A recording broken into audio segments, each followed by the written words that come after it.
First things for seeding turnips to determine the variety. Today we're going to be seeding Hakurei turnips, and I've actually got some from West Coast seeds from last year and then some from Johnny's from this year. And the way that we're going to do this is I'm going to put the old seed at the bottom of the seeder so that goes out first, and I'm going to put the new seed on top. So we run out of the old seed, then we'll fill the new seed. Mix. I should put that in the register. Just got a little bit of extra seed left in the hopper and the last seeding. There we go.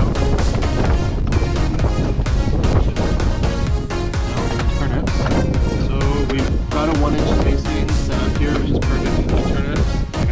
Package, and to achieve that, we've got an X24 roller on Jang.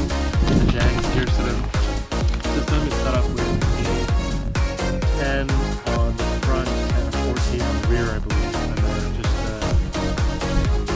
set up, and I believe I know it's 10-14. I believe it's 10 on the front, 14 on the rear. So I'm just going to put the seed evenly in the 3 hoppers. Seed from 2021 from West Coast. That it's actually got a lot of seed waiting to get back together. I have a lot of experience with these kind of turnips, so hopefully we're going to see the end.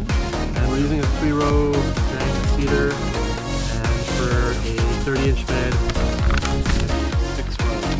So let's get it seeded, cover, and water, and then we've got Hakurei turnips.